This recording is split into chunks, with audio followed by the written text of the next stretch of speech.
Algunas películas no esperan a impresionarte a mitad de camino, te golpean en la cara desde el primer fotograma. Los mejores directores saben que la escena de apertura no es solo una puerta a una historia, es una declaración de guerra a tu capacidad de atención. Así que déjame preguntar, ¿cuándo fue la última vez que una película te enganchó instantáneamente? Hoy nos sumergimos en 15 inicios tan atrevidos, tan inolvidables, que no solo comenzaron la película, hicieron historia en el cine. Sunset Boulevard, 1950. Un hombre muerto flotando boca abajo en una piscina de Hollywood narra su propia historia. Así es como Billy Wilder decidió comenzar Sunset Boulevard. Olvídate de introducciones suaves o un desarrollo lento. Wilder fue directo al grano. Joe Gillis, un guionista fracasado, nos cuenta cómo terminó boca abajo en el agua clorada. Y de repente, no te preguntas quién lo mató, sino cómo la historia se enreda en este final inquietante. El logro técnico de esa toma inicial de la piscina merece aplausos. El equipo de Wilder colocó un espejo enorme en el fondo de la piscina para capturar la perspectiva inquietante de Gillis. No fue solo un truco, fue una metáfora visual. A Hollywood le encanta prometer glamour, pero aquí había un reflejo de su realidad más cruel, ahogando a sus soñadores. Y la narración, revolucionaria. Un hombre muerto hablando sobre su propio destino podría sonar absurdo en papel, pero Wilder sabía que rompería las reglas de la manera correcta. El cinismo en la voz de Gillis conectaba directamente con el público que ya sospechaba que Hollywood devoraba a las personas y las escupía. Por eso todavía impacta como un golpe en el estómago. La brillantez de esta apertura radica en su honestidad. Te dice desde el principio que esta historia no termina con brindis de champán y alfombras rojas, termina en tragedia. Al comenzar con la muerte, Wilder transformó el género de misterio de asesinato y aseguró que Sunset Boulevard sería recordada como uno de los comentarios más audaces sobre la fama jamás filmados. Sed de Mal, 1958. Orson Welles no solo creó una escena de apertura, coreografió un baile entre la cámara, el caos y el destino. La película comienza con una bomba colocada en el maletero de un coche, y a partir de ahí, Welles se lanza a uno de los planos secuencia más legendarios del cine. Durante 3 minutos y medio, la cámara se desliza por un bullicioso pueblo fronterizo, serpenteando entre multitudes, coches y charlas, construyendo una tensión insoportable. Cada compás tenía que sincronizarse a la perfección. Extras alcanzando sus marcas, coches pasando en el segundo exacto, un operador de grúa moviendo la lente sobre los edificios sin perder un momento. La insistencia de Welles en el realismo significaba que el sonido no estaba mezclado de manera ordenada. En cambio, las voces superpuestas, el ruido de la calle y la música de mariachi chocan en una pared de ansiedad. Esa autenticidad desordenada te hace sentir como si estuvieras en la calle, cómplice del caos. El verdadero genio, Welles te engaña para que te olvides de la bomba. Estás deslumbrado por el ballet técnico, así que cuando finalmente ocurre la explosión, te sorprende 2 veces. Primero, por la violencia, y segundo, porque olvidaste que estabas viendo una bomba de tiempo. A los estudios no les gustó. Los ejecutivos le suplicaron que recortara la toma, preocupados de que el público se confundiera. Welles se mantuvo firme. Hoy en día, directores como Scorsese y De Palma señalan esto como un punto de inflexión en el cine. Demostró que las escenas de apertura podían ser tanto maravillas técnicas como potencias narrativas. Lo que hace que Touch of Evil sea inolvidable no es solo la explosión, es esa sensación de temor que Welles teje en cada segundo. Desde el principio te enseña que en este mundo lo ordinario puede explotar sin previo aviso. Psicosis, 1960. Alfred Hitchcock abrió Psycho no con sangre, no con gritos, sino con un engaño silencioso. Un título en pantalla austero marca el tono. Phoenix, Arizona, viernes 11 de diciembre, 2:43 de la tarde. Es frío, casi clínico, como un informe policial. Luego, la cámara se desliza por los tejados antes de entrar por la ventana de una habitación de hotel, obligándonos a presenciar un momento privado al que no fuimos invitados. Este montaje voyeurista es deliberado. Hitchcock te hace cómplice. Te conviertes en el intruso, espiando la tarde robada de Marion Crane con su amante, Sam Loomis. A primera vista, parece un melodrama sobre amor, dinero y obstáculos para el matrimonio. Pero Hitchcock no está construyendo un romance, está tendiendo una trampa. Cuando Marion más tarde roba dinero, asumes que estás viendo una historia de crimen convencional. Amantes, un robo, tal vez una fuga que salió mal. En cambio, Hitchcock le quita el suelo al público con una ahora legendaria escena de la ducha que termina abruptamente la historia de Marion, pero ese giro brutal funciona solo porque la escena inicial nos hace creer que esta era su historia. Los críticos elogiaron la apertura por su realismo similar al de un documental. Esa marca de tiempo y tono tranquilo hicieron que la película se sintiera auténtica, casi demasiado real, que es exactamente por qué el horror que sigue es tan devastador. Hitchcock utilizó la normalidad como arma. La genialidad de la apertura de Psycho es su distracción. No te grita horror, susurra. Esta es solo otra historia humana. Y luego, cuando finalmente cae el cuchillo, te das cuenta de que Hitchcock te engañó desde el principio. Lawrence de Arabia, 1962. Imagina ir a un cine esperando épicas desérticas extensas, y en su lugar, la película comienza con un accidente de motocicleta en una tranquila carretera inglesa. Así es exactamente como David Lean eligió comenzar Lawrence de Arabia. No hay arenas doradas, no hay grandes batallas, solo T.E. La muerte abrupta y poco glamorosa de Lawrence. El accidente ocurre rápidamente, casi sin ceremonia. Sin música envolvente, sin dramatismo prolongado, solo el duro silencio de un hombre perdiendo el control de su moto. De ahí, pasamos al servicio conmemorativo de Lawrence, donde sus colegas discuten sobre quién era realmente, genio o fraude, héroe o autopromotor. Antes de que hayamos visto sus aventuras, su legado ya está en disputa. Ese es el truco. Al despojar a Lawrence de su aura mítica desde el principio, Lean nos obliga a cuestionar todo lo que estamos a punto de ver. ¿Estamos viendo la verdad? ¿O una leyenda creada por la memoria? La apertura establece el tema central, la brecha entre el hombre y el mito. Técnicamente, el accidente fue filmado con cámaras de mano, dándole un realismo similar al de un documental. Se siente crudo, no romantizado, y esa honestidad moldea cómo percibimos a Lawrence durante el resto de la épica de 4 horas. En lugar de comenzar con la gloria, la película comienza con la mortalidad. Fue una audaz inversión de la tradición épica. La mayoría de las películas comienzan con el ascenso de un héroe. Lean comenzó con el final de un héroe. Por eso, Lawrence de Arabia es más que solo un espectáculo. Es un rompecabezas psicológico sobre cómo se construyen las leyendas. Y todo comienza con ese accidente silencioso y mortal. El halcón maltés, 1941. John Huston conocía el poder de una buena leyenda. Por eso, El halcón maltés no comienza con el detective duro de Humphrey Bogart, sino con un texto histórico. Caballeros antiguos, sangrientas cruzadas y el viaje de siglos del halcón dorado aparecen en la pantalla en un texto ornamentado. Antes de que aparezca un solo personaje, el objeto de deseo ya se siente mítico.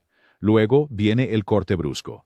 De repente, estamos mirando el nombre Spade y Archer pintado en la puerta de vidrio de una oficina. Dentro, Sam Spade de Bogart enrolla un cigarrillo con calma.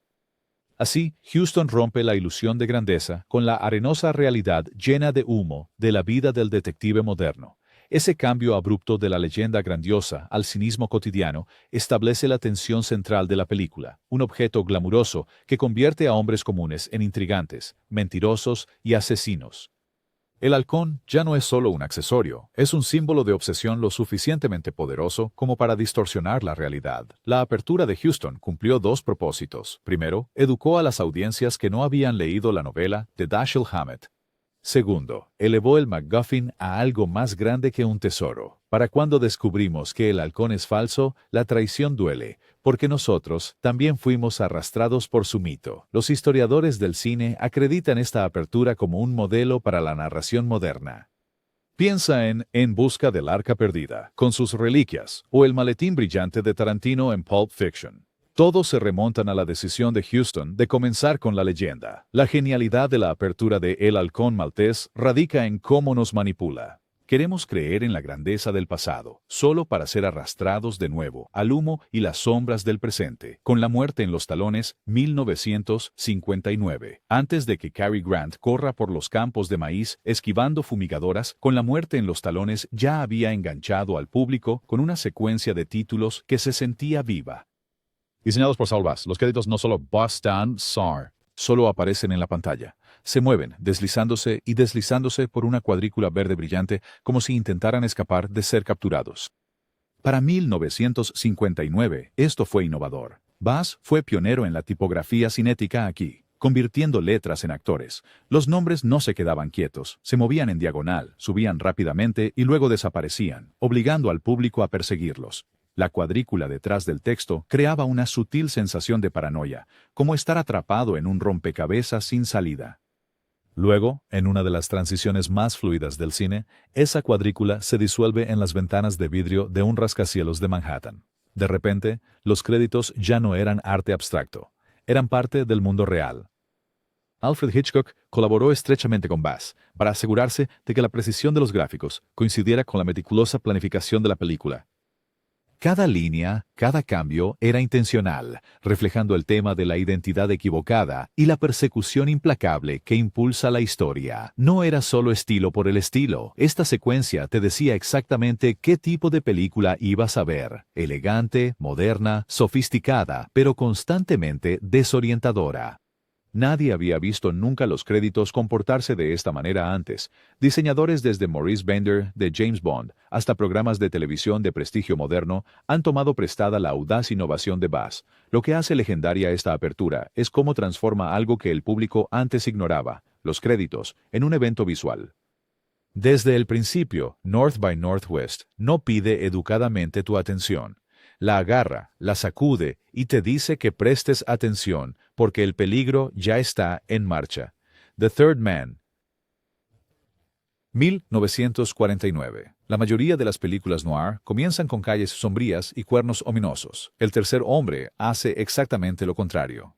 En lugar de una orquestación oscura, el público escucha la cítara de Anton Karas, una melodía brillante, casi juguetona, tocada en un instrumento que la mayoría de los espectadores ni siquiera había visto. Esa alegre melodía acompaña la narración que explica el estado dividido y plagado de mercado negro de Viena después de la Segunda Guerra Mundial. Al principio parece un desajuste. ¿Por qué emparejar música folclórica alegre con una ciudad ahogada en corrupción? Pero ese contraste es el arma secreta. La cítara no niega la decadencia de Viena, se burla de ella, bailando sobre el cinismo con una sonrisa torcida. El director Carol Reed se topó con Karas tocando en un jardín de vino y supo de inmediato que el sonido de Viena no eran cuerdas ni metales.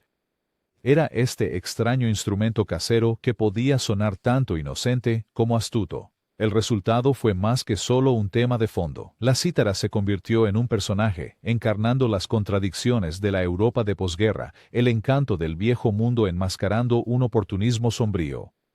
Al principio, los críticos lo desestimaron por ser demasiado ligero para el tema, pero el público no estuvo de acuerdo. El tema de El tercer hombre de Karas se convirtió en un éxito internacional, encabezando las listas y vendiendo millones. La apertura, con su partitura inusual y narración astuta, anuncia que esto no es un noir convencional. Es una historia donde la corrupción lleva una sonrisa, donde el peligro acecha bajo fachadas alegres. Al atreverse a subvertir las expectativas, Reed no solo captó a su audiencia, redefinió cómo podría sonar el noir. Por eso, esta apertura todavía resuena. Es prueba de que romper las reglas a menudo crea la magia cinematográfica más perdurable. Goldfinger, 1964. Las películas de James Bond son famosas por sus aperturas llamativas, pero fue Goldfinger la que perfeccionó la fórmula.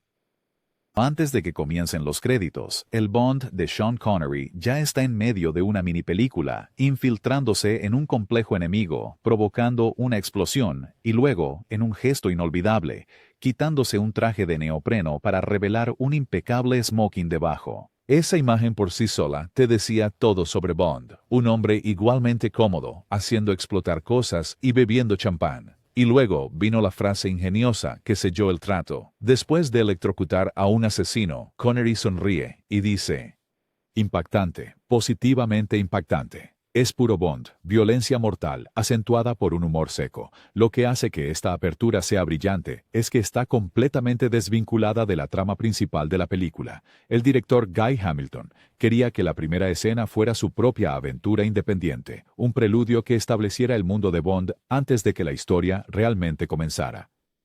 Esa apuesta dio resultado. Al público le encantó tanto que el espectáculo independiente optó La apertura se convirtió en una parte permanente de la franquicia. Técnicamente, el truco del traje de neopreno al smoking fue más difícil de lo que parecía. El equipo congeló el traje de neopreno para que pareciera seco. Luego, filmaron la revelación del smoking en reversa para que la tela cayera perfectamente. Fue magia cinematográfica construida sobre un detalle meticuloso. La apertura de Goldfinger redefinió lo que el público de los éxitos de taquilla espera. No se trataba solo de comenzar la historia, sino de ofrecer fuegos artificiales desde el principio. Ese ADN recorre cada película de Bond desde entonces, sin mencionar a imitadores como Misión Imposible. En pocas palabras, Goldfinger no solo abrió una película, abrió todo un manual sobre cómo emocionar a una audiencia en 3 minutos. Strangelove, 1964. Solo Stanley Kubrick podría convertir la guerra nuclear en una historia de amor retorcida. La apertura de Dr. Strangelove muestra a los bombarderos de la Fuerza Aérea de los Estados Unidos reabasteciéndose de combustible en el aire. En papel, es metraje militar de rutina. En pantalla, es cualquier cosa, menos eso. Con un arreglo soñador y romántico de When Johnny Comes Marching Home, los aviones se conectan y se paran en movimientos lentos y deliberados. La imagen es extrañamente tierna, casi como un abrazo. Es absurdo, es surrealista y es inconfundiblemente burlón. Kubrick transforma un símbolo del poder de la Guerra Fría en algo tanto mecánico como inquietantemente íntimo. Esto no fue fácil de filmar. El ejército de los Estados Unidos no desplegó exactamente la alfombra roja para la sátira de Kubrick. El equipo tuvo que filmar desde lejos usando lentes largos, lo que accidentalmente le dio a las imágenes una calidad nebulosa y onírica. Ese efecto no intencionado hizo que la escena se sintiera aún más surrealista, como si todo fuera una extraña fantasía.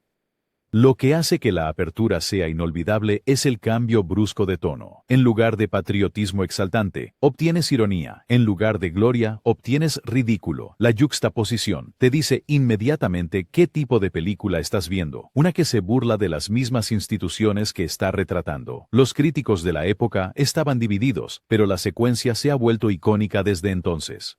Es una clase magistral de sátira. Toma algo serio. Quitarle la dignidad y dejar que la absurdidad hable por sí misma. Kubrick no solo comenzó con aviones, comenzó con un desafío, una advertencia de que, en este mundo, la destrucción no es solemne, sino ridícula, y una vez que aceptas eso, estás listo para la locura que sigue. 2001, Una odisea del espacio, 1968. Pocos directores tuvieron la audacia de abrir un éxito de taquilla con silencio y simios, pero Stanley Kubrick lo hizo. Durante casi 20 minutos, 2001, Una odisea del espacio no ofrece diálogo. En su lugar, observas a los primeros homínidos sobreviviendo en un paisaje prehistórico y duro. Es lento, es paciente y requiere toda tu atención. Luego viene el monolito.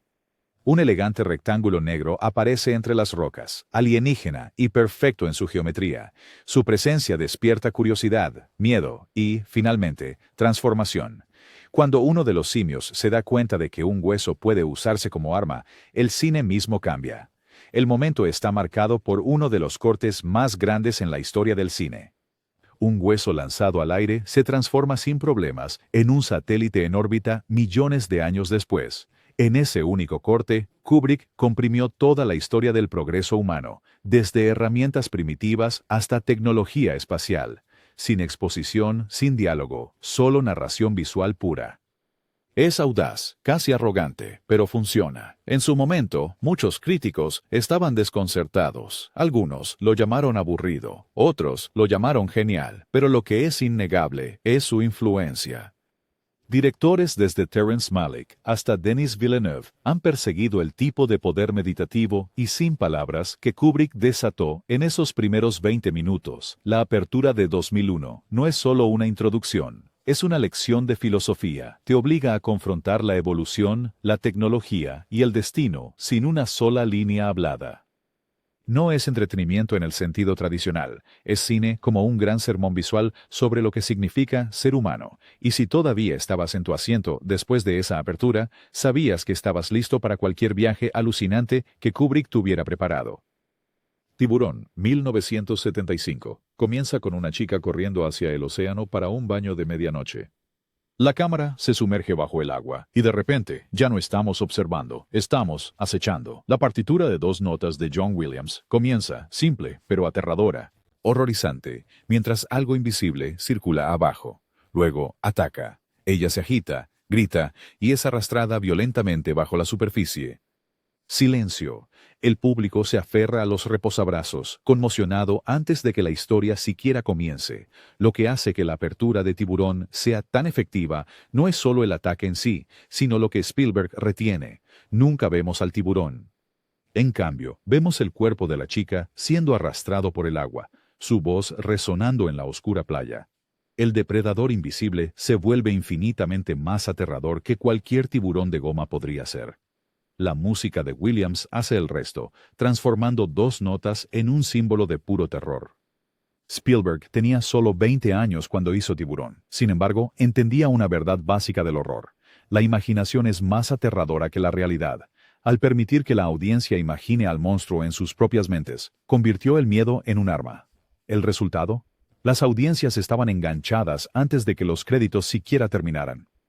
Esa escena convenció a la gente de no volver al agua durante años. No solo abrió una película, cambió el verano para siempre. El concepto del éxito de taquilla veraniego nació justo ahí en esos minutos iniciales de terror. La genialidad de Tiburón radica en su simplicidad: una playa, un océano, una chica y dos notas de música. Nada más necesario. A veces, lo más aterrador que puede hacer una película es mostrarte casi nada en absoluto. El Padrino. La primera línea de El Padrino es inolvidable. Creo en América, pronunciada por el funerario Amerigo Bonacera, establece el tono para todo lo que sigue. Su rostro llena la pantalla mientras suplica a Don Corleone por justicia después de que los tribunales le fallan. La toma es cerrada, íntima, casi claustrofóbica. Puedes ver el sudor en su frente, el miedo en sus ojos. Luego la cámara se aleja lentamente, revelando la figura sombría de Don Vito Corleone, interpretado por Marlon Brando. No levanta la voz, no ladra órdenes, escucha en silencio mientras un hombre desesperado suplica venganza, y cuando Corleone finalmente habla, lo hace con la calma autoridad de alguien que no necesita gritar para dominar la sala. Francis Ford Coppola creó esta apertura como una declaración de intenciones. En lugar de comenzar con violencia, comienza con negocios, porque para los Corleone el asesinato es un negocio. Al hacer que la primera escena trate sobre favores, respeto y dinámicas de poder, establece el tono para una película menos sobre gánsteres con armas y más sobre un imperio familiar dirigido como la realeza. El director de fotografía, Gordon Willis, apodado El Príncipe de las Tinieblas, sumergió la escena en sombras. La luz cae solo donde es necesario, creando un mundo donde la moralidad misma parece turbia. El público entendió instantáneamente que esto no era solo otra película de crimen, era Shakespeare en el inframundo. La brillantez de esta apertura radica en su contención. Con solo dos hombres en una habitación oscura, Coppola crea más tensión y gravedad que una docena de tiroteos. Al final de esa primera escena, los espectadores sabían que no estaban viendo una película de gánsteres, estaban viendo una obra maestra. Star Wars. Ninguna apertura de película ha lanzado a las audiencias a un nuevo universo como Star Wars. Primero viene el ahora legendario texto en desplazamiento, inclinado contra las estrellas, describiendo una guerra civil galáctica con detalles sensacionalistas. Luego, el silencio se rompe con una estruendosa señal musical cuando la partitura de John Williams explota con toda su fuerza. Pero la verdadera sorpresa es la siguiente imagen. Una pequeña nave rebelde cruza la pantalla, perseguida por algo más grande, y luego sigue, y sigue, y sigue. El enorme destructor estelar consume todo el encuadre, empequeñeciendo a la nave rebelde. Y en ese momento el público entendió instantáneamente la escala de la galaxia de George Lucas. Esto no era una película de serie B con decorados de cartón. Esto era la creación de mitos a una escala épica. Lucas filmó deliberadamente la secuencia para que se sintiera abrumadora. El ángulo de la cámara, la longitud de la nave, el gran detalle en el modelo. Todo se combinó para crear una sensación de asombro que ninguna audiencia en 1977 había experimentado antes. Recuerda, esta era una era de dramas pequeños y realistas. De repente, el futuro no solo parecía real, parecía aterradoramente vasto. Esa batalla inicial fue más que un espectáculo. Contó una historia en segundos. Rebeldes superados, incubados, imperios imparables, y la esperanza frágil, pero viva. Lucas nos dio las apuestas antes de que un solo personaje dijera una palabra. La apertura de Star Wars no solo fue buena, fue revolucionaria. Anunció una nueva era en el cine, donde la imaginación no tenía límites y la aventura realmente ocurría en galaxias muy, muy lejanas. Apocalypse Now, 1979. Los árboles de la jungla se mecen suavemente con la brisa. Luego, débilmente, lo escuchas, el batir de las hélices de un helicóptero. De repente, el napalm estalla en la pantalla. El cielo se vuelve naranja, y la inquietante canción, The End, de The Doors, se filtra. Así es como Francis Ford Coppola comienza Apocalypse Now, con la guerra como espectáculo y pesadilla. La apertura no es acción directa, es un sueño febril, mezclando el tormento interno del Capitán Willard con el caos de Vietnam. Vemos su rostro superpuesto contra la jungla en llamas, atrapado en una habitación de hotel, desmoronándose antes de que su misión siquiera comience. Las aspas de los helicópteros se difuminan con el ventilador de techo sobre su cama, vinculando su locura personal con la locura más amplia de la guerra. Coppola no quería realismo en esta apertura. Quería alucinación. Al superponer música, efectos de sonido e imágenes surrealistas, crea un ambiente de temor y desorientación que se mantiene durante toda la película. No estás seguro de qué es real, qué es memoria o qué es pesadilla, y ese es precisamente el punto. El público en 1979 quedó atónito. Esto no era una película de guerra patriótica, era una inmersión en la oscuridad, un descenso al caos desde el principio. La apertura les dijo que esta historia no trataba sobre batallas ganadas o perdidas, se trataba de la destrucción del alma humana. En solo unos minutos, Coppola hizo que Vietnam se sintiera menos como historia y más como purgatorio, y por eso la apertura sigue siendo una de las más inquietantes en la historia del cine. Buenos Muchachos, 1990. Las primeras palabras de Buenos Muchachos lo dicen todo. Desde que tengo memoria, siempre quise ser un gángster. Luego, casi de inmediato, nos lanzan al maletero de un coche. Dentro yace un hombre ensangrentado, todavía vivo, suplicando misericordia.